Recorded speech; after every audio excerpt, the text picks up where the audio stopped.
कृष्णा नदीची उपसाबंदी लागू केलेली ताबडतोब मागे घ्या, अन्यथा सांगली येथील पाटबंधारे विभागाला टाळे ठोकू आंदोलन करणार असल्याचं स्वाभिमानी शेतकरी संघटनेचे नेते भागवत जाधव यांनी सांगली पाटबंधारे कार्यकारी अभियंता सीमा मोहिते यांना निवेदन दिले. पाटबंधारे विभागाने आडमुठ्या धोरणामुळे कृष्णाकाठच्या लोकांना पाटबंधारे विभागाने आज उपसाबंदी लागू केली आहे, ती तातडीनं मागे घ्या. सांगली जिल्ह्यातील फक्त कृष्णा नदीवरील शेतीसाठी पाणी उपसा तातडीनं बंद केला आहे. अचानक पाणी उपसा बंद केल्यामुळे शेतकऱ्यांची तारांबळ उडाली आहे. शेतकऱ्यांना कोणत्याही प्रकारची कल्पना नसताना अचानक उपसाबंदी जाहीर केली. जिल्ह्यात भात पिकाची पेरणी झालेली आहे. अडसाली बियाणे तोडून बियाणे शेतात मांडले असताना, पाण्याची गरज असताना, पाण्याची मदत लागणार असताना अचानक उपसाबंदी लागू केली आहे. लाखो लिटर पाणी कर्नाटक राज्यात वाहून जात आहे.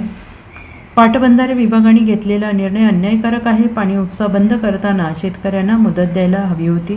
अचानक घेतलेल्या निर्णयामुळे भात आणि अडचणी ऊस पिकांचे तसेच त्याबरोबर शेतात असणारी पशुधन, पोल्ट्री व्यवसाय पाणी न मिळाल्यामुळे नुकसान होणार आहे. शेतकऱ्यांनी भात पिकाची पेरणी केलेली आहे. पाऊस न पडल्यामुळे भात पीक करपून जाणार आहे. काही भागात ऊस बियाणे लागण मांडून ठेवलेले आहे. अचानक उपसाबंदचा निर्णय झाल्यामुळे शेतकरी हवालदिल झालेला आहे. उपसाबंदी पाठीमागे न घेतल्यास वेळेत पाणी मिळाले नाही तर शेतकऱ्यावर दुबार पेरणीचं संकट येईल आणि त्याला जबाबदार कोण, असा प्रश्न उपस्थित करून शेतकरी संघटनेचे नेते भागवत जाधव यांनी पर्यायी आंदोलनाचा मार्ग निवडलेला आहे. यावेळी भागवत जाधव, सातारा जिल्हाध्यक्ष देवानंद पाटील, स्वाभिमानी युवकचे अध्यक्ष रविकिरण माने यांच्यासह वाळवा पलूस तालुक्यातील शेतकरी उपस्थित होते.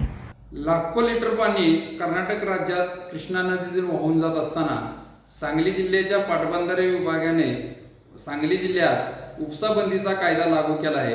ही उपसाबंदी लागू झाल्यामुळे हजारो एकर शेतकऱ्यांनी भात पीक, ऊस पीक केलेलं आहे.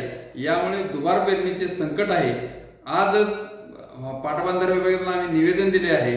येत्या 2 दिवसात पाटबंधारे विभागाने उपसाबंदी नाही केली तर पाटबंधारे विभाग, सांगली विभाग कार्यालयावर आम्ही स्वाभिमानी शेतकरी संघटना तमाम सांगली जिल्ह्यातील शेतकरी घेऊन टाळे ठोक आंदोलन आम्ही करणार आहोत. Bureau report, SBN Marathi, Sangli.